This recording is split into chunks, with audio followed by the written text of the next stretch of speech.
Médiateur en santé, c'est aider en fait les personnes qui sont éloignées du système de santé, les aider aussi à comprendre le système de santé, les ramener en fait dans le système de santé. S'ils ont ça peut être en fait, il peut avoir des blocages, des barrières de langage, il peut avoir en fait des convictions ou des peurs au sein du système de la santé.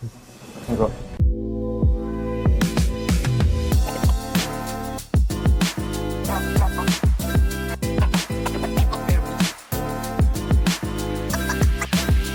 Bonjour à tous, bienvenue sur FP92, émission Parole d'experts. Aujourd'hui, on va parler de médiation santé, un métier qui fait le lien entre les familles et le système de santé. Pour cela, j'ai avec moi Chalour, qui est médiateur santé, qui va nous expliquer en quoi ce métier est important, notamment pour la communauté pakistanaise. Bonjour Chalour. Bonjour, Ferdinand. Est-ce que tu peux très rapidement nous expliquer ce qu'est médiateur santé?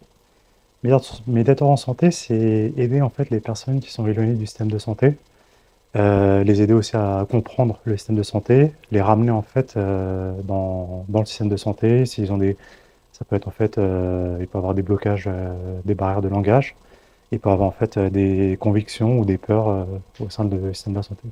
D'accord. Et pourquoi ce rôle est important aujourd'hui, notamment dans la communauté pakistanaise? Parce que il y a beaucoup de personnes actuellement qui ont besoin de soins, qui ont besoin en fait de comprendre en fait le système de santé, mais suite à soit à des mauvaises expériences qui sont passées dans les hôpitaux, ou ça peut être aussi des convictions, ou aucune information, ils n'ont aucune information, surtout par exemple les personnes de génération immigrée qui viennent en France, souvent quand ils viennent ici, ils connaissent rien par rapport au système de santé, y compris même nous quand on est né ici, en fait on a du mal quand on reçoit une lettre d'un médecin généraliste pour nos parents, on a du mal à comprendre ce qui est écrit dessus, parce que c'est des termes souvent médicaux. Et c'est pour ça que actuellement, petit à petit, partout, tu commences à avoir les médiateurs dans beaucoup de services. D'accord. Et tu rencontres souvent des gens de la communauté pakistanaise, même d'ici en général, dans ton métier? Oui, dernièrement, j'étais à Saint-Antoine au service des maladies transmissibles et infectieuses et tropicales. Et il y a un CGID, c'est un centre de dépistage gratuit. D'accord. Et je faisais la médiation là-dedans. Et j'avais en fait souvent, c'était les Pakistanais de génération immigrée qui venaient souvent pour se faire dépister pour l'hépatite C. Ou sinon, c'était souvent, il y en avait qui étaient malades, qui avaient par exemple, d'autres maladies. Ça peut être la santé mentale ou la santé sexuelle ou tout ce qui est en fait diabétique ou cholestérol. Mais j'étais là en fait pour leur guider. Ils venaient me voir pour qu'ils puissent avoir en fait une aide, c'est une aide médicale de l'État, ça s'appelle l'AME. Mhm. Et après ça en fait, je les aidais en fait à remplir ce petit formulaire-là. Alors qu'en fait, normalement, c'est pas mon rôle, mais des fois, on le fait aussi. Pour que derrière, plus l'assistance sociale puisse leur délivrer un pass. C'est un pass qui C'est permet, quoi? c'est un bordereau. Par exemple, une personne qui arrive, et je prends un exemple, qui est positif à l'hépatite C. D'accord. Après ça, en fait, vu que des fois, le médecin, il faut tenir en compte, c'est que les médecins, les professionnels de santé, que c'est même les infirmières, des fois, ils n'ont pas le temps de voir en fait le côté social, la vie privée du patient, et ils vont juste lui transmettre l'ordonnance. Et du D'accord. fait que quand le patient va sortir du cabinet médical, il va être perdu. Soit il va dire il va pas aller parce qu'il n'a pas d'argent, alors qu'il peut avoir une aide. Et c'est pour ça, à ce moment-là, en fait, souvent, quand les médecins, ils nous donnent le relais. Et à partir de là, en fait, moi, en fait, je suis là, je les écoute. Et à partir de là, je vois, en fait, leur situation, s'ils ont une carte de séjour, ou s'ils sont sous asile, ou même au QTF aussi. D'accord. Et à partir de là, en fait, je leur aide à faire l'aide médicale de l'État. D'accord. Donc en fait, après, je leur comprends, voilà, et je leur explique aussi, parce que vu que la médiation en santé, c'est pas uniquement faire ça, c'est vraiment en fait de l'accompagner de A à Z. Ça veut dire en fait faire une écoute active, émotionnelle, verbale et Guidé dans physique. toutes les étapes de la maladie? Exactement. Et ça peut être même en dehors des maladies, ça peut être vraiment un truc, une personne qui arrive pour s'informer par rapport à la santé. Je suis là aussi pour lui faire des ateliers pédagogiques. Et en dehors de ça, on fait même en dehors des murs, parce qu'on n'est pas uniquement dans les murs, parce que la médiation santé, elle est partout.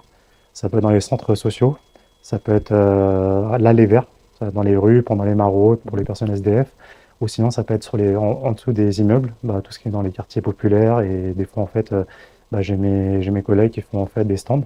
Et avec ça, en fait, on fait du dépistage, de la prévention. Et ça nous permet en fait de ramener beaucoup de personnes dans le système de santé. D'accord. On va revenir sur.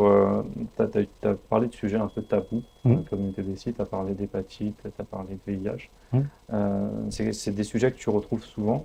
Oui, c'est que souvent, il y a en premier, c'est les convictions, Mhm. et après, il y a le tabou. D'accord. Souvent, les convictions, ça peut être culturel, ça peut être religieuse, ou ça peut être tout simplement familial aussi. Et après, il y a les tabous. Bah voilà, bah, en fait, des fois, ça peut être dû à la religion, dû à la culture, ou dû à la famille même, tous ces sujets-là. Et j'en ai pas mal, en fait, qui viennent souvent. Bah, j'ai même fait mon stage à Barcelone. D'accord. Et là-bas aussi, j'ai eu beaucoup de Pakistanais qui venaient, bah, ils voulaient en fait avoir de l'aide, mais il y avait beaucoup de tabous qui étaient entre les patients et moi. Et après ça, bah, moi, je suis là en fait. Je- j'ai un autre langage. J'ai pas un langage de médecin.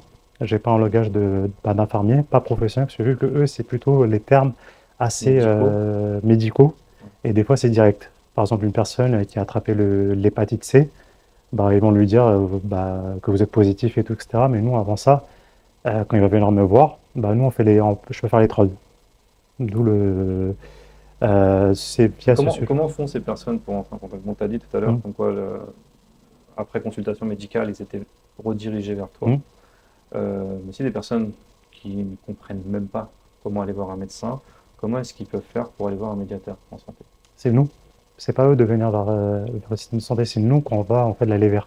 D'accord? D'où en fait, bah, les personnes en fait, ils connaissent par exemple si un CGID ou si par exemple un médiateur peut être dans chaque section. Ça peut être même en périnatalité, ça peut être en tout ce qui est rhumatologie, ça peut être en fait en santé mentale, psychologie, tout ça.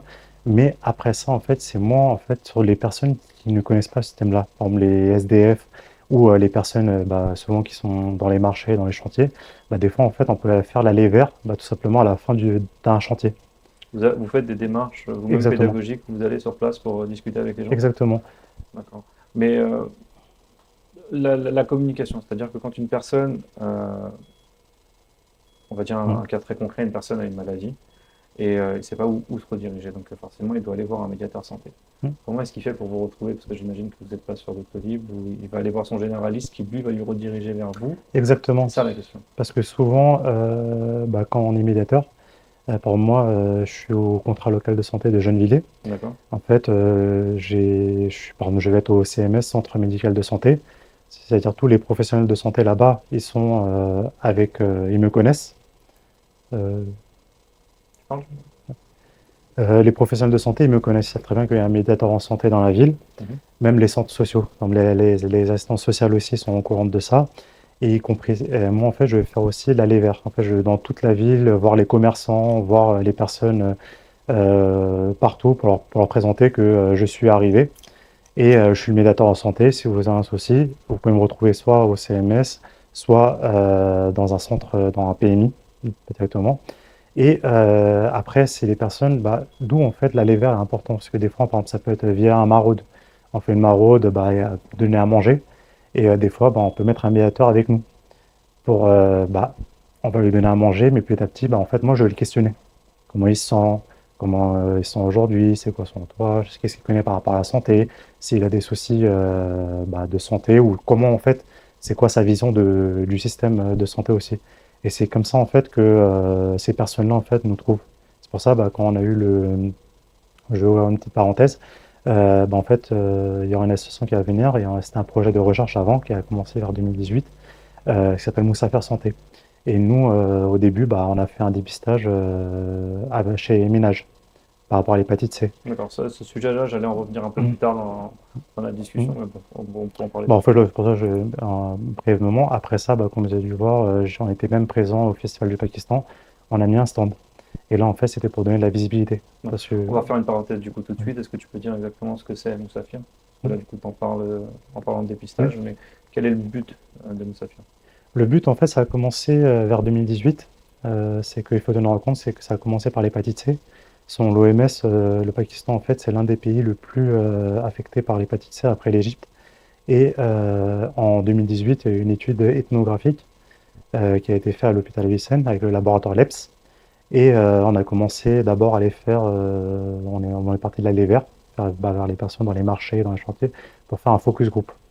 Et après, on a demandé des questions aux personnes, c'est quoi pour vous la santé, c'est quoi vos besoins, comment on peut vous aider, etc. Et petit à petit, ben, on a commencé à faire des dépistages, parce qu'en fait, un dépistage, c'est TROD.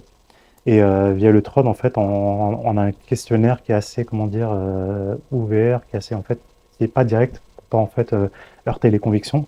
Et via ça, en fait, on essaie de voir la santé mentale, son entourage, sa vie sociale et tout, etc. Et à partir de là, en fait, si on voit qu'il a besoin d'un traitement, ben on fait ça. Et ça, c'est dédié uniquement avec la communauté ordophone. D'accord, ok. Et c'est pour ça, bah, là, petit à petit, bah, on va commencer à faire aussi des petits ateliers de prévention, parce qu'il y a par rapport à la sensibilisation, par rapport à la santé. Après, ça va être, on avait commencé par l'hépatite C, tout ce qui est la santé sexuelle, mais on va le développer Ça, c'est le aussi. test que vous avez fait pendant le Voilà, Festival du Pakistan exactement. l'année dernière. Et via ça, bah, en fait, on a vu qu'il y a d'autres soucis, bah, santé mentale, santé des femmes aussi sud-asiates qui est très très importante. Et c'est pour ça, bah, petit à petit, on est en train de le développer pour que bah, dans les années, dans les mois à venir, ça puisse devenir une association. Ce genre d'association qui a pour but d'aider la communauté Mmh, anglophone, mais donc ça prend en compte d'autres communautés aussi, mmh.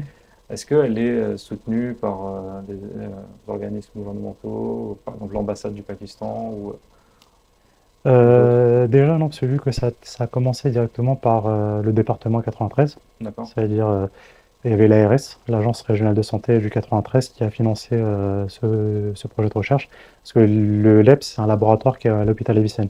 C'est-à-dire derrière ça, ça a été cette recherche et tout cette démarche-là a été fait par des professionnels de santé de l'AP-HP, par le docteur Joanne Cayol. Après, il y avait une infirmière, Sabah Jarouf, et Ilham Kadi, et Chloé aussi. C'est toute une Mhm. équipe en fait de chercheurs avec il y a d'autres personnes du laboratoire qui ont fait cette démarche-là. Et c'est pour ça, bah, en fait, les, les financements, toutes ces démarches-là, c'est soutenu par l'État en gros. Ok, d'accord, c'était soutenu par l'État. Et vous n'avez pas eu ce besoin d'aller voir les ambassades pour... Si petit à petit, ben, on commence, bah, c'est pour ça, au début, avant d'arriver jusqu'à l'ambassade, on a élargi nos partenariats. Bah, déjà, en premier, on avait Minage, bah, qui est un partenaire qui nous, en fait, pour essayer, bah, voilà, tout à l'heure, on parlait en fait des tabous, mais faire un dépistage de l'hépatite C dans une mosquée, c'était en fait leur montrer que c'est pas une chose taboue, c'est vraiment de la santé générale et c'est important de faire ces tests-là. De ce que je me rappelle avec le docteur Johan Cayol, Oui, la communauté d'Essy est l'une des plus impactées par exactement. l'hépatite. Exactement. Et pourtant, il n'y a pas beaucoup de tests. Il n'y a pas beaucoup de tests Ouais. et souvent, bah, en fait, c'est négligé, soit en fait par question de tabou aussi. Et il y a beaucoup de facteurs qui, bah, il y a même la peur aussi. Et la peur, c'est souvent avec les jeunes bah, immigrés qui viennent ici. Il y en a, ils veulent pas se faire dépister parce que s'ils se font dépister, bah, souvent ils habitent des fois 4, 5 aussi dans une chambre. Et ils Donc savent très bien qu'ils forcément. vont être exclus de la chambre et parce que vu que les autres vont très voir, vont mal voir ça, l'hépatite C, ils vont penser à d'autres choses, les tabous, les stigmatisations, les stéréotypes, D'accord. alors qu'en fait, ça peut être un truc tout banal. Ok. J'ai l'impression que n'importe quelle émission qu'on fait, on revient toujours au même sujet. C'est dans la communauté pakistanaise, il y a ce truc qui revient à chaque fois, l'Oka Kangali. Que vont Exactement. dire les gens? Et ça, malheureusement, ça empêche beaucoup de gens d'avancer et de faire justement des dépistages là où il faudrait en faire. Et il y a une autre chose aussi, c'est qu'il y a une autre chose qui revient, et là, il y a une phrase que tu vas entendre aussi, il y a l'oka kange, et après, il y a une autre chose aussi, dans notre communauté aussi, les gens disent que ni ye to अंग्रेजों की बीमारी या मैं नहीं हो सकता ये उनकी बीमारी ये उनकी चीज़ है.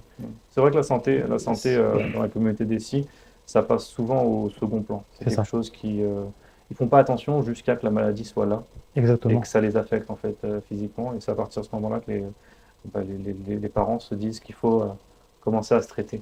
Et pourtant, malheureusement, c'est souvent trop tard. Bah souvent, bah, je parlais des cas que j'ai eus. Bah, dernièrement, il y a eu un jeune. Après, voilà, par rapport aussi la confidentialité, je peux pas trop Mhm. développer, mais en fait, je vais généraliser. J'ai eu une personne de notre communauté qui est venue, qui était positif à l'hépatite C. Et en fait, il a le souci de payer 150 euros par rapport au dépistage qu'il avait fait. Et à ce moment-là, en fait, il avait plus l'asile. Et l'assistant social, en fait, lui a facturé, parce que vu qu'il n'avait pas de passe et tout, Bien etc. sûr. Et pendant cette consultation, quand il m'a raconté en fait son parcours, en fait, il est venu comme il est banquier, il est venu par circuit illégal en France. Et en fait, il est passé par le Pakistan, l'Iran, et après par la Syrie. Et malheureusement, en fait, il s'est fait violer en fait en Syrie. Du fait que tout ça, quand il est venu en France, il pensait que en fait, les stigmatisations, le stéréotype, les trucs, en fait, c'est des maladies qu'il connaissait même pas. Il savait même pas que l'hépatite C, c'est une maladie. Et moi, je lui disais, après, je lui ai expliqué. Je lui ai fait tout le truc qui s'est passé et tout, etc. Mhm. Et à partir de là, en fait, il avait commencé à pleurer. Et je lui ai en fait, voilà. D'où l'importance de la médiation. J'étais là, en fait, et ça se passe pas dès le premier rendez-vous. Ça peut être au troisième, quatrième, cinquième rendez-vous qui va réaliser l'importance du traitement, Il y a quand ce même un qu'il a côté vécu. psychologique aussi, du coup. Bon, on a plusieurs casquettes. Ouais. On a une casquette psychologique, parce qu'en fait, la psychologie, c'est très important. Pour moi, quand je vais faire une consultation lambda, quand une personne arrive, en premier, l'écoute active, comme j'ai dit, en fait, physique, émotionnelle et verbale. D'accord. Ça, je fais super attention, parce qu'il y a des gens qui viennent et ils vont me dire, je vais leur dire, des fois, ça peut être en fait, juste avant ça, je reviens un peu en arrière, c'est pas toujours dans un cabinet. Des fois, je prends le patient, je le ramène dans une cafétéria, on prend en fait une discussion vraiment amicale et tout, etc. Ça peut être dans un parc et tout, etc. Parce que des fois, dans un cabinet, des fois, c'est assez fermé. Et déjà, c'est une Ils se personne, en sentent fait, pas forcément à voilà, l'aise. et pour le Et mettre à l'aise. pour conclure l'histoire du jeune que tu as Mm. commencé à me parler, après tu n'as pas terminé, Oui. il s'est passé quoi du coup au final? Et après ça, avec toute l'écoute que j'ai fait, en fait, et le non-jugement, je lui ai fait comprendre que là, je suis un professionnel de santé, je suis pas pakistanais, il n'y aura pas de religion, là, c'est vraiment entre toi et moi et la santé. Et après ça, j'ai appliqué des petits termes aussi, religion et pakistanais, pour qu'ils puissent comprendre aussi l'importance de prendre le traitement. Et après ça, parce qu'il ne voulait pas prendre le traitement, parce qu'il disait, en fait, c'est une punition de Dieu, parce qu'en fait, je suis venu illégalement et tout, etc. Il avait beaucoup de convictions, il avait beaucoup D'accord. de choses là. Mais après, là, je suis pas là pour juger. Je suis là vraiment pour l'accompagner, parce que là, je suis pas là, en fait, Donc pour maintenant changer la il prend le mentalité. traitement. Voilà. D'accord. Et c'était au bout du troisième rendez-vous qu'il a commencé à se motiver à prendre le traitement. Parce que j'ai fait comprendre que tu prends le traitement et d'ici 3 à 6 mois, tu n'auras plus l'hépatite C, c'est une maladie qui va partir. Et même niveau santé, en fait, l'hépatite C, niveau santé, comme Dr. John Cale a dû expliquer, il y a aucun impact au début. Ouais. Pendant 20-25 ans, il n'y a aucun impact. C'est une maladie qui Mais peut dormir après, longtemps. 25 ans après, elle va revenir. Et quand elle revient, ça va être en fait en termes de cancer de foie. Elle attaque D'accord. directement le foie. Et à partir de là, c'est un peu trop tard en fait de revenir en arrière. Alors Mm. que si on fait la prévention, on sait dépister, on prend le médicament avant, ça évite d'avoir le cancer du foie. Et après ça, en fait, il était assez, en fait, voilà, c'est des choses que nous on peut voir, des fois le médecin ne peut pas voir. Je voyais qu'il n'y avait pas uniquement le traitement. En fait, il avait un souci de santé mentale aussi. Et vu que pour lui, en fait, la santé mentale, c'était complètement inconnu, ça n'existait pas. Il pensait que la santé mentale, c'est qu'un mot de tête, mais il ne savait pas qu'il y a tout un suivi psychologique et tout, etc. Parce que vu que, avec son parcours qu'il a fait, plus le viol qu'il a subi en Syrie, quand il est venu en France, tout ça, quand il a commencé à travailler, en fait, il s'est surchargé d'avoir tu vois, les dettes qu'il devait renvoyer en fait, au Pakistan, tout ça. Et en fait, il faisait pas attention à sa santé mentale. Et dès qu'il a commencé à pleurer, j'ai commencé à avoir des nervosités, son comportement en fait physique était complètement, ça se voyait en fait qu'il était D'accord. dans une dépression limite mélancolique. C'est bon. Ouais. Ok, j'ai compris. Euh, du coup, ton poste de médiateur en santé, vous êtes toujours en contact avec les hôpitaux, avec les associations, avec les médecins. Mm. On a compris ce que faisait un médiateur en santé, mais qu'est-ce que ne fait pas un médiateur en santé? On a des limites, Ouais. c'est certes, c'est que tout ce qui est prescrire des ordonnances, conseiller, parce qu'on n'est pas là pour conseiller. Je peux pas dire, par exemple, la personne, par exemple, je vois que vous avez mal à la tête, allez prendre un Doliprane. Je ne sais pas le droit parce que, vu que je suis pas médecin. Et Vous prenez pas la carte vitale du coup? si, Ok. mais ça c'est uniquement pour des démarches type pour au Cégide ou par exemple en périnatalité. Hmm. Mais tout ça en fait, la carte vitale elle est rare parce que vu que souvent le médecin a déjà fait le travail et il nous transfère le dossier. Parce qu'on a un système, souvent les APHP ont un système qui s'appelle Orbis Et en fait, sur ça, en fait, le médecin me transfère directement tout son dossier. J'ai tout le récapitulatif par rapport au traitement qui a été souscrit, le suivi qu'il a eu avec le médecin. Et moi, en fait, je regarde tous ces papiers-là. Et après ça, après les petits trucs que je peux donner, par exemple, c'est une ordonnance qui est déjà faite par le chef de service par rapport à tout ce qui est pour faire un dépistage général du sang. Ou sinon, aller chercher en fait des préservatifs à la pharmacie gratuitement. Ça, en fait, j'ai le droit de donner, parce que vu que c'est pas des médicaments, c'est vraiment pour faire des tests. Est-ce qu'on peut dire Et le, le problème de santé ou le problème en général qui hmm, revient souvent dans la communauté? il y en a plusieurs. Il y en a plusieurs parce que souvent, les problèmes qui Quand reviennent, je dis communauté, je parle vraiment en généraliste, un décis, pour englober tout le monde. souvent, les problèmes qui viennent, c'est l'incompréhension du système de santé. Le deuxième souci qui arrive, c'est que la peur du système de santé. Mm. Souvent, j'ai plusieurs personnes qui ont eu, même à Barcelone, j'en ai eu un. Il y a, une personne de 70 ans qui a attrapé la tuberculose. Et il avait travaillé pendant à peu près 20 ans dans les chantiers. Et son fils disait non, non, non, non, c'est à cause du chantier qu'il tousse et tout, etc. Et déjà, il est diabétique. Et là, vous lui donnez un traitement en plus. Je ne vais pas prendre de traitement parce que Bien vu que sûr. vous allez tuer avec le traitement. Comme il devrait aider que Mardengue. Ouais, ouais. L'incompréhension, en fait, la mauvaise information par rapport au traitement, parce qu'ils ont peur Faut que. toujours éduquer les personnes pour qu'ils puissent comprendre en quoi un Exactement. traitement médical est intéressant Voilà. et qu'il faut le suivre pour pouvoir. Exactement. Leur faire, en fait, vraiment, leur montrer c'est quoi l'importance, ne pas abuser du médicament aussi. C'est que, en fait, pour faire. En gros, pour bien expliquer, je leur explique aussi le rôle d'un médecin généraliste. Et un rôle, le meilleur exemple, c'est le rôle d'un médecin généraliste et le rôle d'un pharmacien. Mhm. Par exemple, un médecin généraliste, quand tu, même, par exemple, tu vas le voir, lui, c'est le spécialiste du diagnostic. Il va te diagnostiquer c'est quoi comme souci que tu as. Si il doit te diriger vers un spécialiste, il va te diriger vers un spécialiste. Par exemple, si tu as la grippe, il va souscrire un traitement et tout, etc. Mais il faut te rendre compte, c'est que c'est pas un spécialiste des médicaments. Il va te faire une ordonnance et tout, etc. Le spécialiste des médicaments, c'est avec le pharmacien. D'accord. Par exemple, le pharmacien, quand tu vas aller le voir, tu dis en fait j'ai mal à la tête. Lui, il ne va pas faire le diagnostic, il ne va pas dire que tu as la grippe, tout ça. Ça, c'est le médecin généraliste pour faire la part des choses. Et pour revenir sur mon choix, c'est comme ça que j'explique en fait aux personnes, c'est que l'importance du traitement. C'est que le médecin, il vous a écrit ce traitement-là, vous devez prendre 3 pilules par jour et il y a des horaires. Et du fait que je fais l'éducation aussi. C'est que entre, par exemple, le matin, entre votre déjeuner, si vous le prenez entre 7h et 9h, 10h, vous le prenez. Après ça, si vous mangez vers 14h ou 15h au midi, vous prenez un deuxième. Et ne prenez pas, si vous avez en fait mal à la tête, ne prenez pas un deuxième entre les deux temps. Donc, le travail de médiateur, ça ne s'arrête pas uniquement à guider vers un médecin. Non. Quels seraient pour toi les 3 conseils à donner pour que les gens comprennent et puissent les appliquer avant de devenir plus loin? Déjà, en fait, faire attention à sa propre santé. Par exemple, chaque année, faire un bilan général de santé, aller voir son médecin généraliste, même si on n'est pas malade, aller voir ça.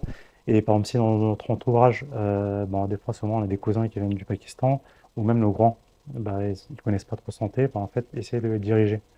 Essayer de leur, toujours, même s'ils n'ont pas de soucis de santé, de les accompagner, aller voir un médecin, tout ça, ça c'est très important.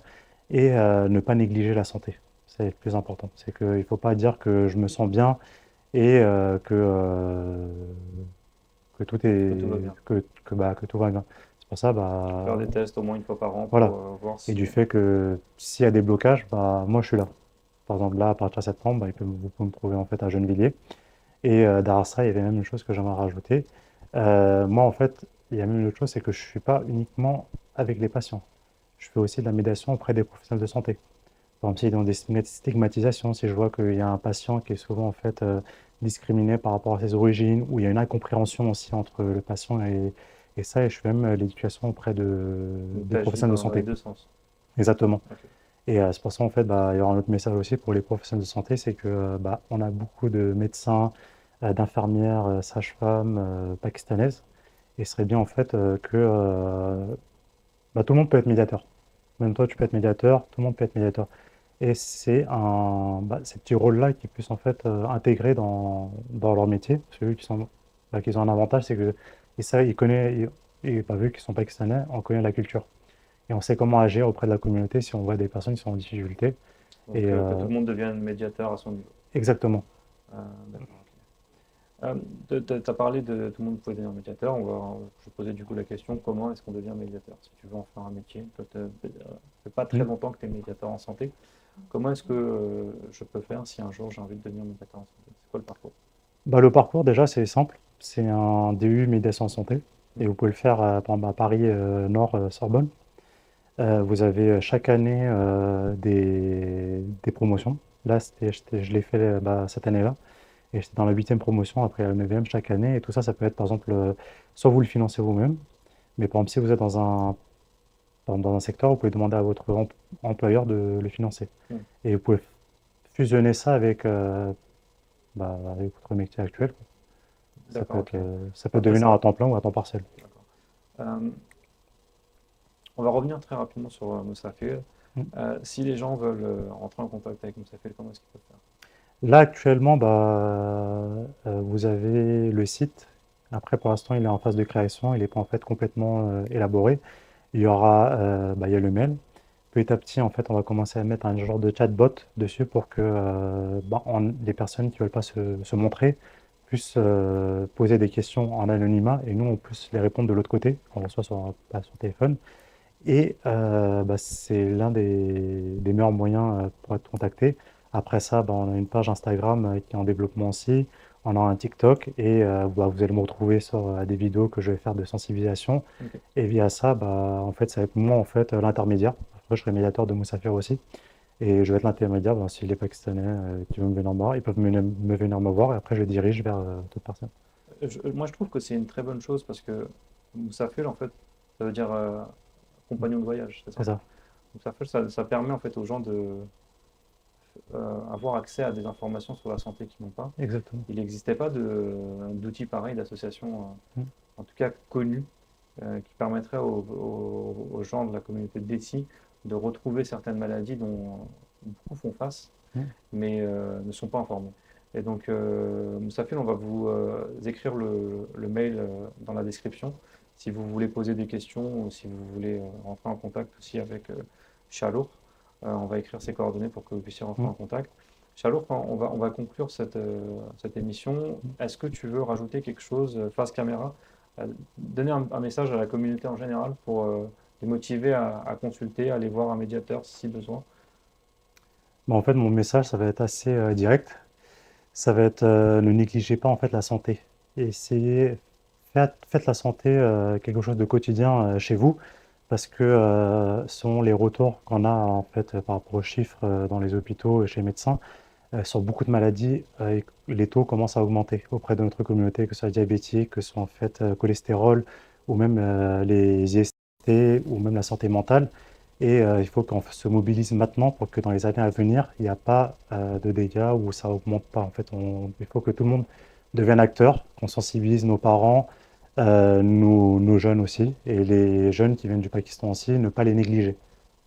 De prendre vraiment tout le monde comme si on est une unité. Oui, Et, bien sûr. Je te remercie beaucoup, Charlotte. merci à toi. On a appris pas mal de choses. Euh, on a compris que le rôle de médiateur en santé était très important, qu'il pouvait nous servir à comprendre certaines maladies. On a vu qu'il y a des associations qui existent, comme Moussafel, qui peuvent nous permettre aussi euh, d'essayer de trouver des problèmes comme l'hépatite, Mm. le VIH aussi, du coup. Le VIH, les IST, la Les santé IST. mentale, la santé des femmes aussi. Ouais. Et donc, n'hésitez pas à aller sur les pages internet. On va vous écrire tout en description pour que vous puissiez avoir toutes ces informations-là. On se retrouve très bientôt pour une nouvelle émission de Parole d'experts sur FP92. Salut!